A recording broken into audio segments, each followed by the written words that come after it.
Fala, meu amigo. Fala, Madeira. E aí, meu irmão? E aí, parceiro, como é que estamos? Tudo bem? Tudo bem, graças a Deus, resistindo bravamente aqui na pandemia Que e por aí, por doideira, né, Sampa. cara? Que Doideira, doideira. meu irmão. Como é que tá A no seu turma tá estado entrando aí? aí. Rapaz, aqui a preocupação gigantesca com relação ao sistema de saúde. Temos acompanhado, auxiliando sempre que possível, né? Com a OAB, nossas comissões, todo mundo trabalhando firme nisso para auxiliar, né? Não é hora de dividir força, é hora de dar as mãos mesmo e Verdade. ir para a guerra. Então a OAB está sendo muito cobrada, a gente tem ido para campo mesmo e tem conseguido ajudar sempre que possível. Mas estamos perdendo gente, perdendo amigos, perdendo natural. Tem hora que a gente para assim e não sabe se a gente realmente está vivendo isso. Mas aí tem que ter força, né? Tem que ter força, fé, otimismo, para a gente continuar as nossas atividades. E aí, para ter um pouco dessa injeção de ânimo, né, para a nossa vida jurídica, que a gente convidou o amigo que é fonte de inspiração aí da galera. Quando eu postei a imagem do Madeira, meu irmão, ganhei quase 5.000 seguidores só com a postagem do Madeira. A galera tá entrando aí. Dizer que Muito é uma bem. honra, agradecer você ter dividido a sua agenda com a gente aqui do Amapá. A galera tá entrando aí, eu vou contar para quem não sabe, que ano era aquilo, Madeira? A gente lá na EPD? Cara, tá tentando 2000 e lembrar disso agora. Faz muito tempo, né? faz tempo, eu acho que era 2008. 2008, é bom contar essa história para a turma aí. 2008, eu era professor ali da FMU, estava estudando mestrado, começando ali, debutando no ensino jurídico. Daí eu fui convidado para dar aula na pós-graduação da EPD, em São Paulo. E aí, porra, todo tímido ainda, não conhecia muita gente, era o Daniel que coordenava a pós de penal lá, né? Aí, Verdade. aí ele, Aurinei, vamos lá que eu vou te levar na sala dos professores, na EPD. Porra, aí quando eu cheguei na sala dos professores, estava Madeira, Guilherme Nucci, Ivan Luiz Martins da Silva. Eu disse, meu irmão, eu vou me embora, eu não tenho condição de dar aula no meio desse pessoal aqui, não. Aí a gente ia lá no intervalo, fumava um cigarro lá. Graças a Deus os dois pararam de fumar já, né, Madeira? Você também parou? Parei. Ixi, eu fumei isso o tempo de São Paulo ali só. Muito bem, cara. Muito bem. Pouco tempo. Mas foi época boa ali. O tempo de São Paulo, fiz amizades como a sua, fizeram o meu tempo em São Paulo valer a pena, viu, Madeira? Oh, eu que agradeço. E eu vou te cobrar de público aqui, que é o seguinte: quando passar tudo isso, eu quero ser convidado para ir presencialmente aí bater um papo com você e com os advogados aí do Amapá. Eu preciso Combinado? fazer um plebiscito com a nossa turma aqui, para saber se eles vão te aceitar primeiro. Se eles aceitarem esse convite, deixa o pessoal comentar aí. Se eles Combinado. aceitarem esse convite, se tiver mais de 10% das pessoas a favor, aí a gente traz. Combinado, então. Combinado. Meu irmão, vai ser. Olha, as meninas já estão aqui. Meu Deus, venha, venha, venha, venha. Claro, olha. A Anne. A turma, tô fã aqui, cara. Show, show. Muito bem. Se não falarem bem de mim, vou reprovar todo mundo aí. Meu irmão, para Vamos não lá. tomar o teu tempo, precioso, eu já sei que daqui a pouco você está com outra agenda. Eu acabei de sair de uma live também, estava falando de racionalidade, equidade, um negócio muito viagem. E agora sim a gente fala do problema mesmo, quando a gente está na linha de frente dessa situação, não dá para a gente questionar muita coisa, a gente tem que encontrar soluções, tem que encontrar saídas. E foi isso que cansou, sabe? A gente estressou aqui, preocupou, porque de repente um apagão, bum, né? Aí o judiciário tem que se reinventar, a advocacia tem que se reinventar, ninguém pode se encontrar. E aí tivemos esse apagão e tivemos que realmente encontrar soluções. O juiz teve que encontrar as soluções, né, o magistrado. O advogado teve que se virar para encontrar as saídas. Diz para a gente um pouco da tua experiência aí, como é que foi em São Paulo, esse apagão primeiro, né, para a turma entender aí a tua atividade também como magistrado, né, para entenderem o problema. Bom, só fazendo um aviso, porque eu acho que tem muita gente que não sabe, Aurinei, eu sou juiz civil, eu não sou juiz criminal aqui em São Paulo. Sim. Eu sou juiz titular da 44ª Vara Civil Central, aqui no Fórum João Mendes. E a minha vara e boa parte das varas cíveis, eu diria que 90%, 95% dos processos são todos digitais. Então, a gente, na verdade, não sofreu muito, cara. Porque a gente teve que simplesmente mudar o local de trabalho, estabelecer uma nova rotina e, continuamos trabalhando, produzindo mais até do que antes. Então, eu fiquei muito feliz com o fato dos processos serem digitais. Também tenho conversado com os advogados, em geral, e a impressão da maioria é a mesma que também eu vejo em relação aos juízes. Há uma boa vontade generalizada. Então, boa vontade do advogado para com o juiz, do juiz para com o advogado, dos servidores. Eu conto uma história que no comecinho da pandemia, eu olhei os comentários no meu Instagram e uma pessoa falando, por favor, leia o direct, por favor, leia o direct. E eu não leio o direct, eu não tenho esse hábito. Mas eu também acredito em num sexto sentido, né? Me deu um feeling. Deixa eu olhar o que é o direct dessa pessoa. Bom, era uma advogada falando, olha, eu não sei como entrar em contato, porque no comecinho não tinha muito como entrar em contato com o juiz. Olha, eu não sei como entrar em contato com Vossa Excelência. Eu opus embargos de declaração de uma decisão sua. Eu queria que o senhor olhasse, porque eu acho que o senhor errou. E é possível liberar o dinheiro que eu pedi. Queria que o senhor visse. Falei, olha, doutora, não é usual, mas nós vivemos agora numa época não usual. Eu vou olhar. E eu fui olhar, Aurinei, e ela tinha razão. Tinha errado mesmo. Tinha errado. Estava tudo certo para levantar o dinheiro. Despachei naquele mesmo dia, conheci dos embargos, mandei liberar, mandei a DM para ela. Falei, olha, doutora, apreciei aqui os seus embargos, a senhora tem razão. Já conheci dos embargos, já estou liberando dinheiro, tá? E daí ela me respondeu. E ela falou, olha, muito obrigado. O cliente, na verdade, é meu avô. Ele era procurador do Estado, aposentou.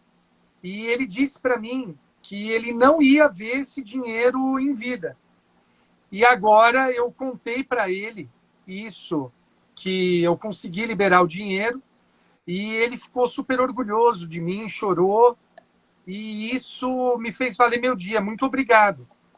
E, cara, a hora que eu vi aquilo, eu falei, poxa, o processo digital, apesar de ter essa aparência de frieza, ele nos aproxima, né? Porque se fosse um processo físico, Aurinei, não ia rolar. Eu não ia conseguir, porque ia estar lá no fórum. Eu não ia ter como. Não ia ter o que fazer por essa advogada. Fizeram um processo digital. Então, me parece que a gente precisa perder esse preconceito, porque é disso que se trata, né? é um preconceito que nós temos com a tecnologia. É claro que a tecnologia não é uma panaceia para salvar tudo, né? Não, a tecnologia tem limitações. Mas essa experiência me fez ter certeza, cara. A gente precisa ter mais confiança na tecnologia.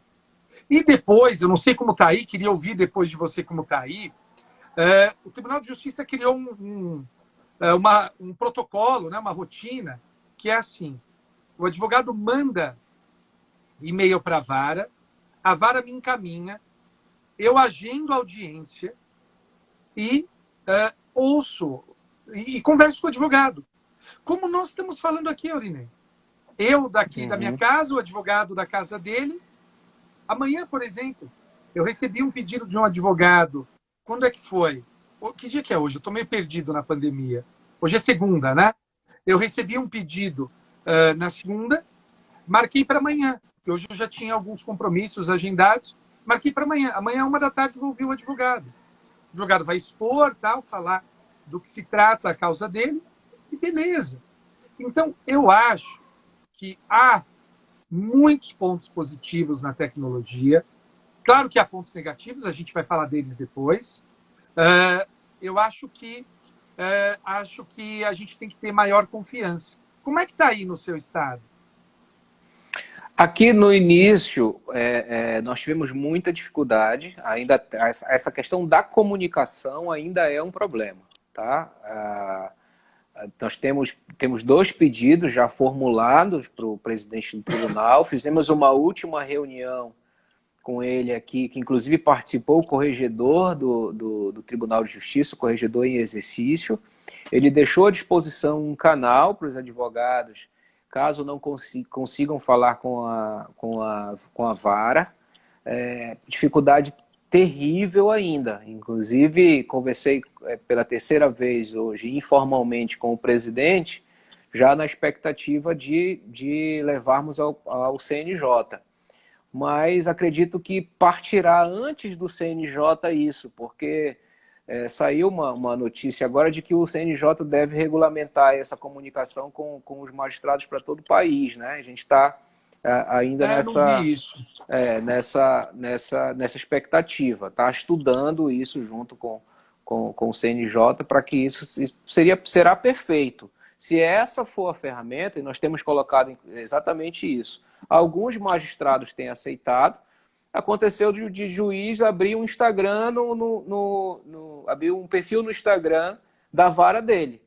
Olha que interessante. Segunda cível, tá aqui, o perfil da segunda cível no Instagram. Aí aqui você Resolve. manda o seu direct, aqui você manda o seu direct, manda o número do processo, tem o número do WhatsApp, do telefone, tudo, resolve. E contato com o servidor, tem esse canal de e-mail. O que está faltando, na verdade, é escolher um mecanismo para estabelecer essa relação. E a gente está com essa dificuldade aqui, porque atualiza, está funcionando em regime de escala, e aí o funcionário muda, o servidor muda, ele não quer deixar o celular pessoal dele, uns querem deixar, outros não querem deixar, aí deixa o telefone institucional. Uma coisa que eu não entendo, porque, por exemplo, aqui o advogado manda um e-mail para a vara, 44ª Vara Civil Central. Tem a lista de e-mails no site do TJ. Não importa que troque o funcionário, é o e-mail da vara. E aí ele vai me encaminhar, e eu agendo pela plataforma que o tribunal tem, que é a plataforma da Microsoft, que é o Microsoft Teams. Eu não sei se você já usou. Cara, é uma maravilha. E a gente faz aí não tem plataforma própria do tribunal? Não, aqui está usando o Zoom. O Zoom. Tá. Alguns magistrados estão utilizando, nós temos cobrado para que o tribunal regulamente isso. Eu não sei se isso está regulamentado no TJ São Paulo, ou se está livre. Está regulamentado dessa forma, com essa padronização. No início não estava, e depois regulamentou. Isso. O que nós deixamos claro na última reunião foi que isso é prerrogativa da advocacia e que nós não vamos abrir mão disso, né? Esse contato com o magistrado. tá? Mesmo em segunda instância ou nas varas de primeira instância. O tribunal ainda não regulamentou. Algumas varas estão funcionando, mas a maioria está dando problema. Os advogados não estão conseguindo falar. Então a E gente aí, a maioria dos processos aí é físico ou é digital? Está misturado, mas ainda tá meio dividido. Tem bastante processo físico. Tem bastante processo físico ainda. Mas nós temos aqui o nosso sistema próprio, o Tucujuris. É bom? Tá? Rapaz, algumas pessoas chamam de Disconjuris. Olha, ninguém gosta do próprio sistema. Mas tem uma coisa que une todo mundo. Estão querendo implantar o PJE. Está sendo trabalhado aqui o PJE. Pelo amor de Deus, Aurinei, conversa com os advogados de São Paulo. Eles odeiam o PJE quando comparado com o nosso aqui. O nosso aqui é o SAGE. E se tem uma coisa que uniu aqui a advocacia, magistratura, a gente pode até ter problemas com o SAGE, mas a gente não quer o PJE, porque o pessoal fala muito mal do PJE. Os advogados, tem gente escrevendo aí, falando que o PJE é horrível. PJE não. O pessoal fala muito mal do PJE. Considera antes de abandonar esse... O PJE comparado ao Tucujuris, o Tucujuris é o máximo, é o melhor do planeta, entendeu? Não, comparado comparado com o PJE. Só que nós temos muita falha aqui que a gente nunca sabe se é falha da tecnologia, se é falha do sistema ou se é falha da internet. Porque é possível, e a gente vai fazer de tudo para quando tu vieres aqui, a gente ter pelo menos 3 linhas telefônicas perto de ti para tu não ficar sem internet, que eu sei que tu vai ficar em abstinência se tu ficar sem internet. Mas dá uns pau aqui, cara, que tem uma porra de um linhão, não sei onde que para a internet, ferrou, a gente fica incomunicável. E aí não funciona os provedores, não funciona. Aí imagina, o advogado tem um prazo, né? Tem um prazo e fica nessa dificuldade, mas aí a gente cobra o tribunal, aí o tribunal põe lá no sistema lá a certidão de instabilidade, aí devolve o prazo para o advogado. Então a gente tem trabalhado isso. Há uma tendência aqui de migrar para o PJE, que a gente está resistindo, mas hoje aqui o nosso Desconjuro está funcionando, que está salvando a gente. Precisa ver se o problema é do sistema ou é da capacidade, né? Às vezes é da própria capacidade do TJ e aí acaba limitando. Agora, me fala uma coisa, e as audiências aí, têm sido feitas, as audiências criminais? Nós brigamos por uma coisa, que foi uma briga do Colégio de Presidentes, que foi pedir ao CNJ que deixasse isso a cargo do advogado, decidir se ele quer a audiência ou não. Então, o advogado que não quer a audiência, ele peticiona nos autos do processo, informando a impossibilidade técnica ou de saúde física ou de saúde mental, seja lá, não precisa justificar. Ele invoca lá o artigo 3º da nossa resolução aqui do Tribunal de Justiça e pede para que a audiência dele não ocorra. Mas se isso não acontecer, a audiência já está ocorrendo, sustentação oral no tribunal, as audiências nas varas, está acontecendo, o povo está fazendo. O problema é a gente se acostumar com isso tudo e alimentar um sentimento que legitima, por exemplo, essa tentativa agora de transformar o júri virtual, entendeu? Rapaz, vamos falar sobre isso? Tem certeza? Vamos falar, vamos tá discutir dando uma isso. confusão grande. Tá dando uma super confusão. Mas só para a gente virar essa página, Madeira, tá. Então já está meio que equilibrado no país, praticamente. Aqui tá mais ou menos assim encaminhado, que o advogado peticiona no processo e suspende. Até porque está ficando responsabilidade nossa levar a testemunha, pô. Levar testemunha. Imagina, vou fazer uma audiência em casa, de short e paletó, e eu tenho que pôr a testemunha do meu lado aqui, entendeu? E aí nem todo mundo quer fazer isso, a pessoa não tem um escritório, não tem um espaço. Inclusive, queria aproveitar aqui a avisar aos colegas que estão assistindo que nós vamos reabrir essa semana o nosso coworking lá da UAB. O Madeira não conhece, é um Que é ambiente, isso? Madeira, é um ambiente onde o advogado utiliza como escritório dele. Ele não paga nada. Era o gabinete da presidência, era o meu gabinete lá. Aí eu abri mão do gabinete para fazer um escritório compartilhado para os advogados. Tem 7 computadores e um gabinete fechado para atendimento sigiloso, entendeu? E aí tem impressora, scanner, telefone, secretária, Uau! cafezinho. Aí Parabéns, cara, que boa ideia! o advogado que não tem escritório, ele usa lá, tudo de graça. E aí Nossa, tá, parabéns! como está voltando a audiência agora, a gente está fazendo a instalação das webcams nos computadores, que é para o advogado utilizar lá, entendeu? Tem gente que não tem equipamento de escritório em casa, não dá para fazer em casa, não dá para levar a testemunha para dentro de casa, como eu disse. Aí leva lá para o coworking da UAB, vai funcionar por agendamento. Nossa, que ideia boa, cara! Parabéns, muito boa, Obrigado. muito boa.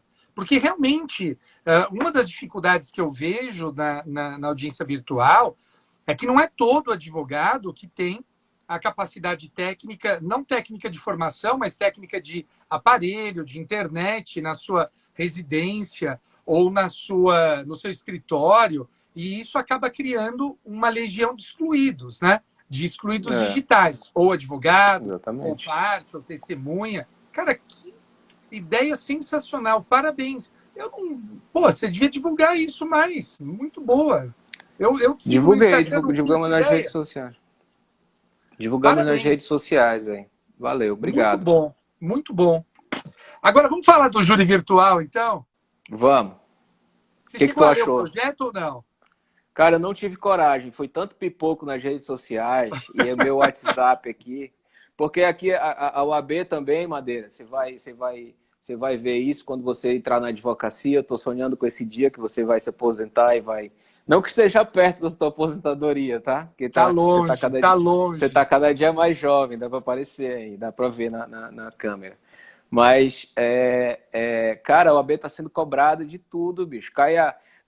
Lembra do Linhão que eu te falei que cai a internet lá sei lá onde é, aqui no mato? Cai a Sim. internet e aí liga pro presidente da OAB. Aurinei, porra, o que tu vai fazer aí com relação ao Linhão que caiu? Aí, entendeu? Aí acontece um acidente, falta luz, aí acontece tudo isso, aí cobra a OAB. Aí então agora júri virtual, óbvio que isso impacta diretamente no exercício da advocacia. Meu irmão, 300 mensagens no meu celular. Presidente, é um absurdo, eu tenho que fazer alguma coisa. Eu disse, meu irmão, não sou eu que estou organizando essa porra, não. O CNJ está vindo, a gente vai ter que falar com os presidentes de seccional, unir todo mundo. Eu tenho certeza que nem os magistrados concordam com essa situação, mas aí a gente vai ver como é que o conceito de presença hoje está sendo discutido, né? Conceito filosófico de presença. O que é presença, né? Seria bom te ouvir a respeito disso, mas os criminalistas, meu irmão, estão revoltados com isso. Olha, o Tartucci entrou, tá tirando onda contigo aí, ó. Eu vi, acabei de ver aqui. Um abraço para o Tartucci, amigo de longa data, fui veterano dele na faculdade.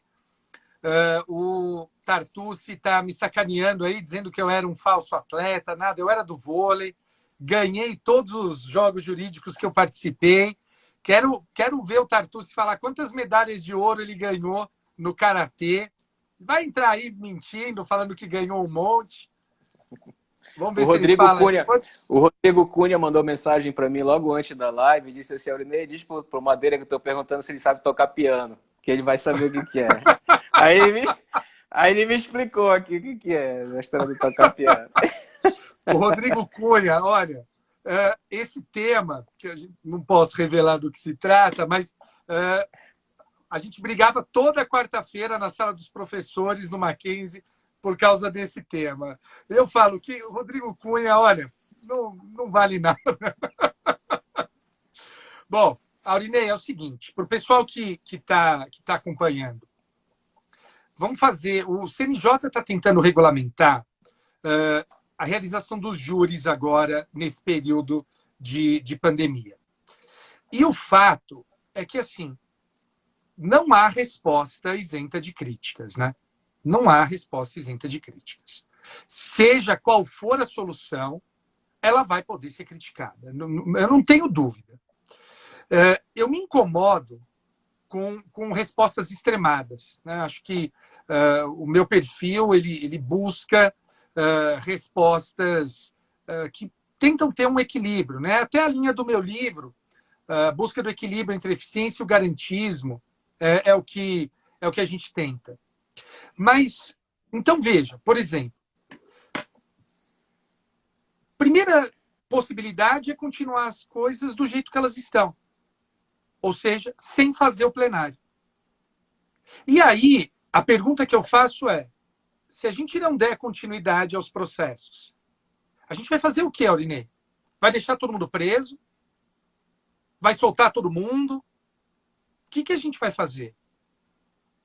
Eu me incomodo com esse não fazer nada. Eu confesso que eu me incomodo. Existe uma segunda possibilidade, que é a que eu vi muitos advogados sustentando, advogados e promotores, verdade seja dita. Olha, a gente faz o plenário com todo mundo lá no fórum. Eu me incomodo, Aurinei, com essa solução. E por que eu me incomodo com essa solução? Porque me parece que é o mundo jurídico querer ir contra a realidade. É o mundo jurídico querer ir se achar a última bolacha do pacote. Não, nós somos importantes e nós devemos ser tratados de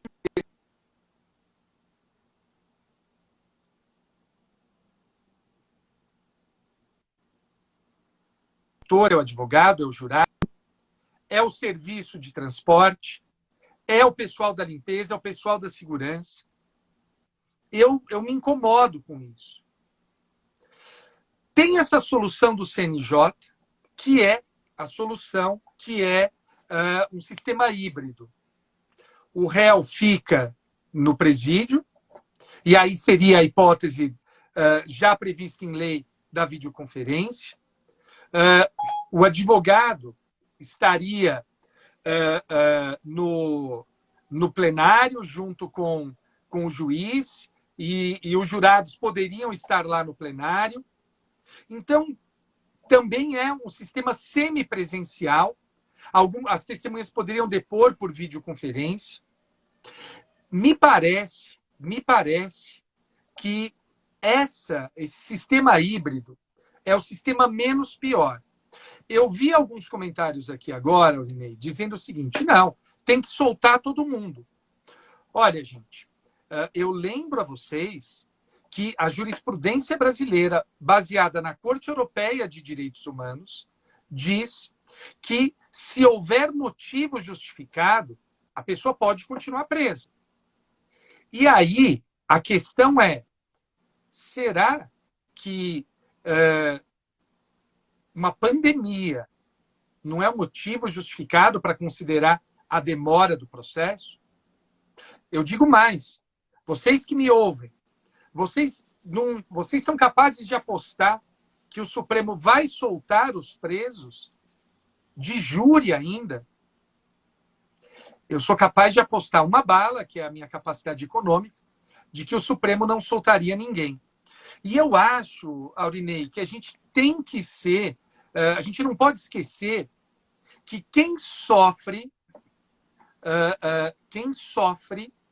as consequências não é o juiz, não é o promotor, não é o advogado, é o cliente.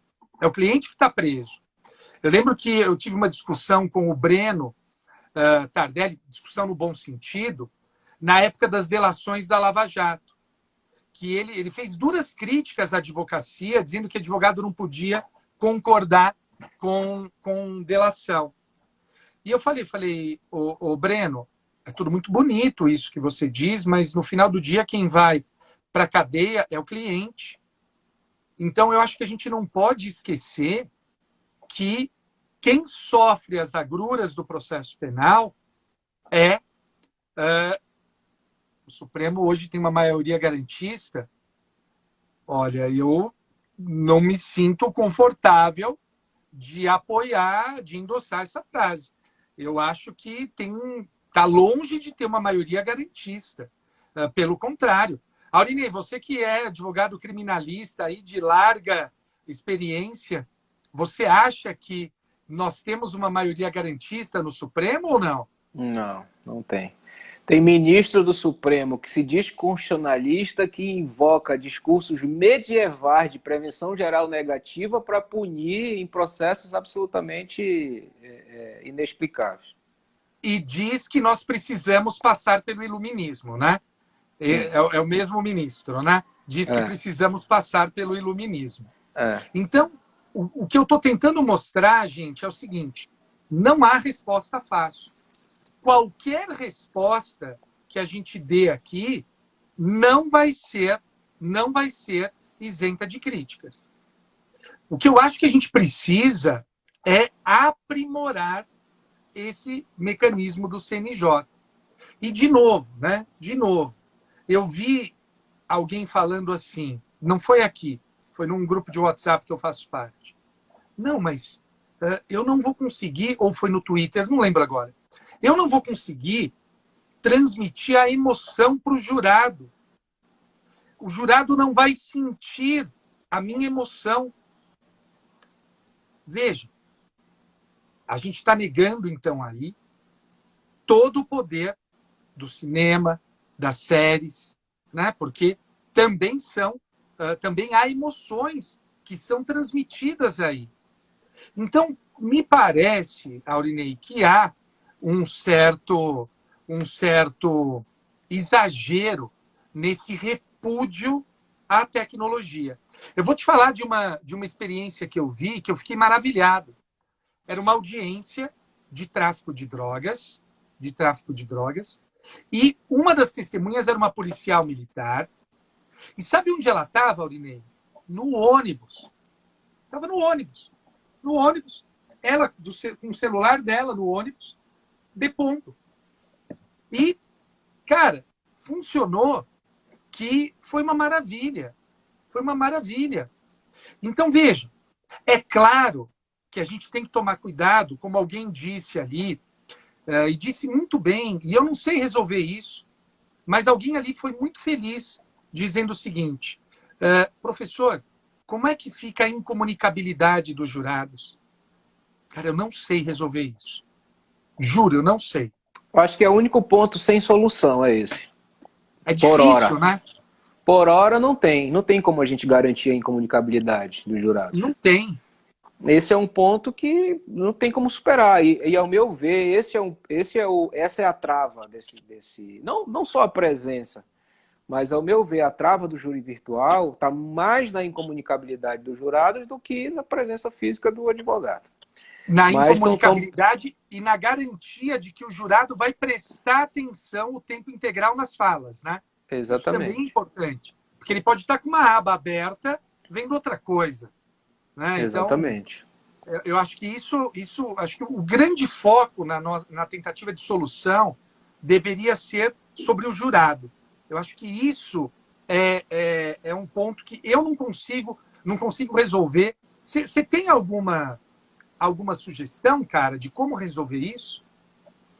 Olha, eu acho que o ponto de partida deve ser a resolução dos problemas de excesso de prazo.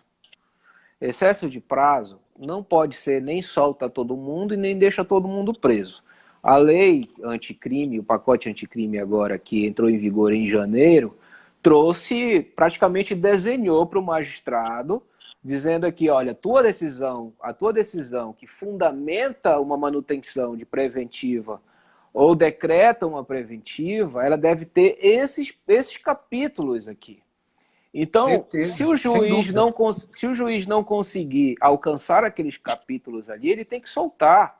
não é só o tempo, a duração razoável do processo, ela é flexível ali. É óbvio que a pandemia pode justificar um atraso no julgamento, mas não é só isso que fundamenta a prisão, a manutenção ou a soltura.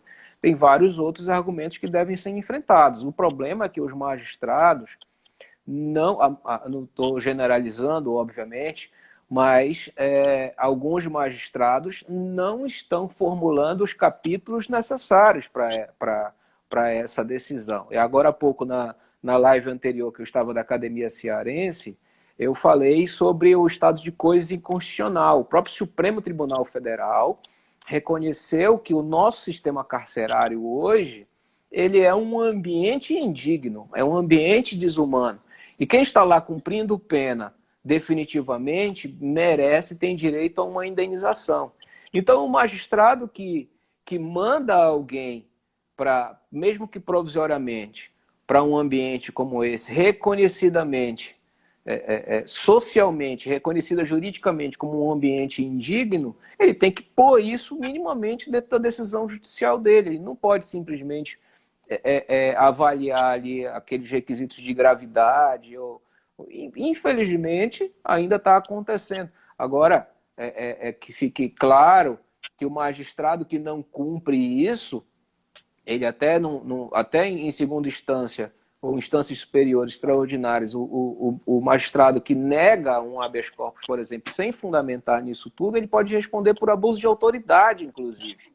Né? Tá na nova lei de abuso de autoridade. Então tem muita coisa que a gente precisa avaliar. O que a gente não pode esquecer é que as fórmulas processuais que existem, elas são uma garantia de estabilidade. Elas são não só a ideia de devido processo penal, mas como a ideia de fair trial. Você citou, por exemplo, os tratados internacionais de direitos humanos. A Corte Interamericana, a Corte Europeia de Direitos Humanos, que emprestam essa fundamentação para que a gente encontre um caminho justo, né, de aplicação do direito. Se nós formos jogar a Lava Jato dentro dessa fórmula, a Lava Jato está nula. Eu concordo com o teu colega lá que questionou a delação premiada. Na Corte Europeia de Direitos Humanos, por exemplo, tem um precedente, Netvilishvili e Togonitsi contra a Geórgia. Nesse precedente, eles apontam que se a delação, se o depoimento estiver motivado em qualquer, ou baseado em qualquer tipo de pressão, em qualquer tipo de armação, mesmo que seja legitimada pela legislação, isso pode tornar aquele depoimento inválido. Olha só a gravidade disso. E olha que interessante, por outro lado, a Suprema Corte norte-americana, no caso Brady versus Estados Unidos, disse praticamente o oposto. O promotor chegou para o sujeito e falou o seguinte, olha, se você não fizer o plea bargaining, era um plea bargaining, mas é a mesma ideia de voluntariedade, né? Se você não fizer o plea bargaining, eu vou pedir a pena de morte no seu caso. E ele topou o plea bargaining e pegou prisão perpétua. E ele foi depois reclamar na Suprema Corte. E a Suprema Corte falou, nananina, não. O promotor simplesmente revelou o que ia pedir. Eu acho, Aurinei, que a gente tem que tomar cuidado. E eu concordo que você não pode prender para forçar delação. Sem dúvida nenhuma. Mas foi o que aconteceu na Lava Jato. O que eu estava querendo dizer naquele caso é, nós não podemos nos esquecer que, no fundo, quem vai para a cadeia no final do dia não é quem está criticando, mas é quem está sofrendo as consequências do processo penal do Estado. Então, eu não critico o advogado que aceita a colaboração, nem o réu que aceita a colaboração, porque não sou eu que sou preso, não sou eu que vou para esse estado de coisas inconstitucional e tudo mais. Eu acho que a minha crítica foi mais ou menos nesse sentido.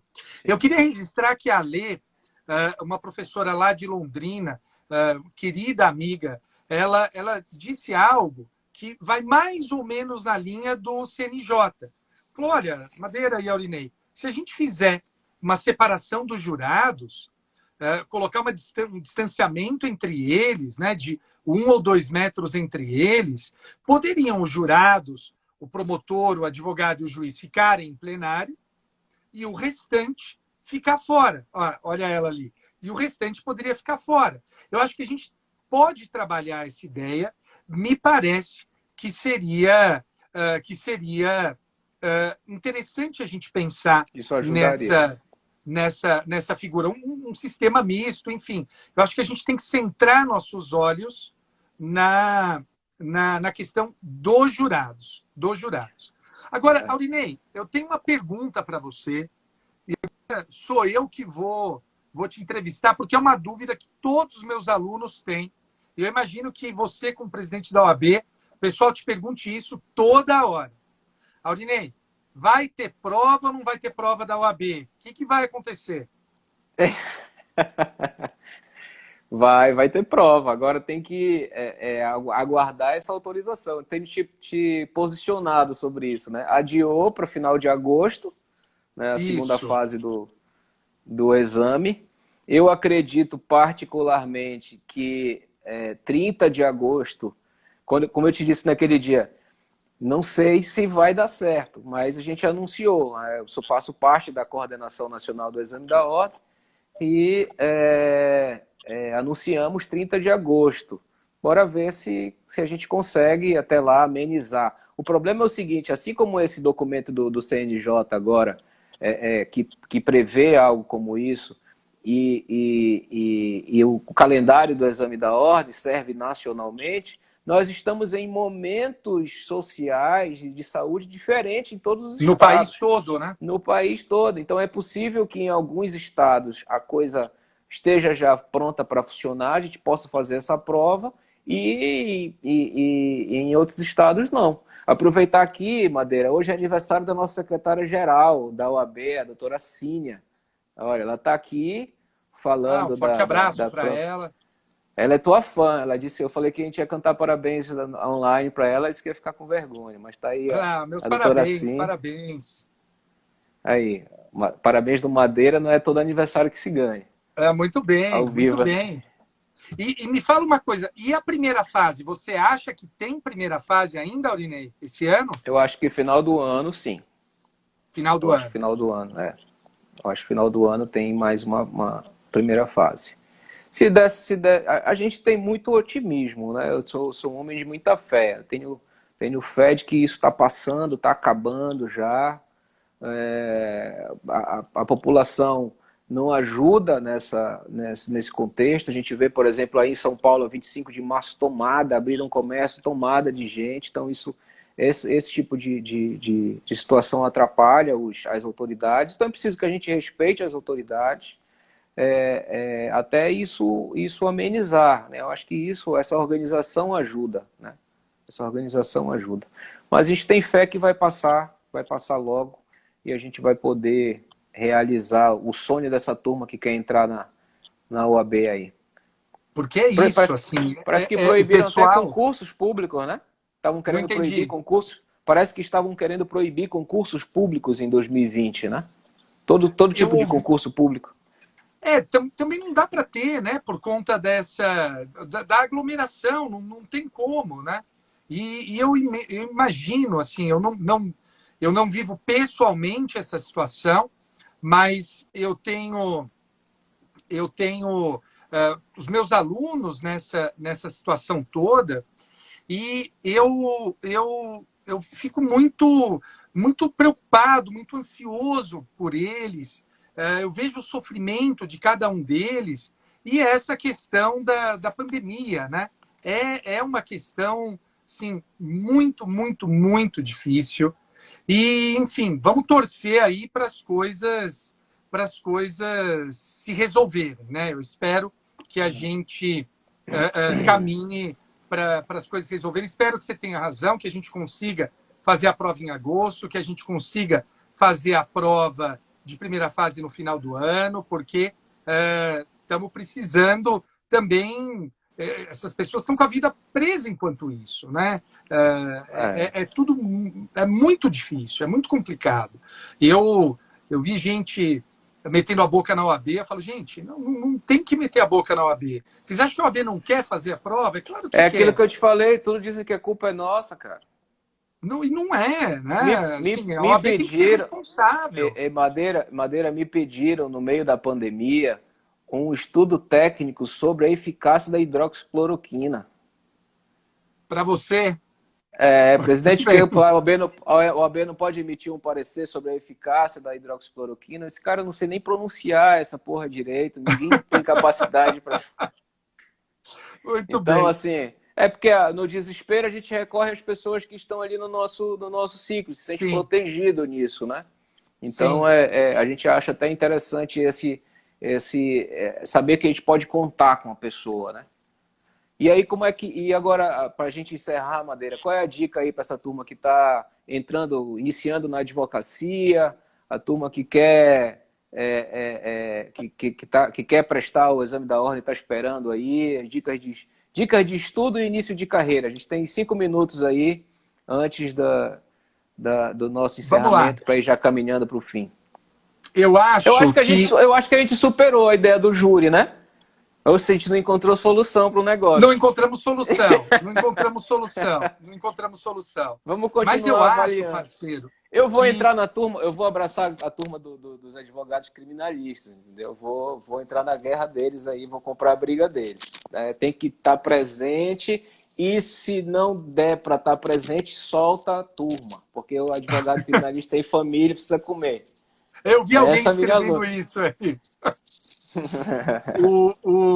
Eu acho que, assim, qualquer coisa na vida, você tem que ter paciência e trabalho duro, né?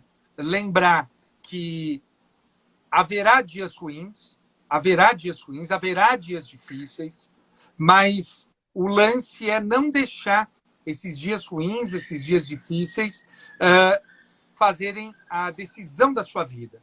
Então, é ter paciência e lembrar que a vida é um processo. Né? A vida, e para usar uma metáfora minha, a vida é maratona. A vida não é 100 metros. Então, são 42 quilômetros. Não é uma corrida de 100 metros. Então, tenha paciência, continue firme no seu caminho e vai dar tudo certo. É isso aí, Aurinei. É importante lembrar também que esse condicionamento, Madeira, para maratona, começa com os primeiros 100 metros. Você não começa correndo uma maratona, né? Você corre 100 metros. Eu estou nessa fase de correr 100 metros. Aí depois você Muito corre bem. 500 metros, né? E depois você vira um Madeira, né? Um fake atleta, como diz o Tartucci. E aí você posta quantos quilômetros você quer, né? Você coloca quantos quilômetros você quer na postagem. Você corre 5, diz que Não, correu isso não 50. pode. Isso não pode. Existe ética, né, nessa guerra de fake news aí, né? Madeira, meu irmão. Madeira, meu irmão, obrigado novamente. Saudade do tempo de São Paulo. Com certeza, não tenha dúvida que quando essa pandemia passar, você vai receber formalmente seu convite para vir aqui falar com a nossa turma. Combinado. A advocacia te idolatra, te ama, especialmente os jovens advogados que foram teus alunos. Você ajudou muita gente a realizar sonhos, né? A realizar esses sonhos. Então, obviamente, nasce aí uma gratidão que dura para a vida toda, tá? Então, Parceiro, aqui já registro a minha gratidão por você ter vindo conversar com a gente aí essa noite. eu que agradeço. Obrigado aí pela atenção. Forte abraço a todos, então. Fiquem com Deus. Valeu. E lavem as mãos sempre. Valeu, gente. Valeu, meu irmão. Um abraço. Tchau. Abraço. Tchau, tchau.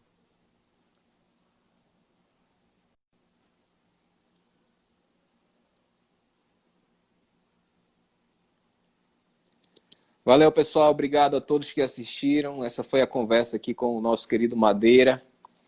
E abraço a todos os advogados, advogadas, ex-alunos, amigos que estão participando da live. Encontro maravilhoso. Valeu, abração a todos. Fiquem com Deus. Se protejam.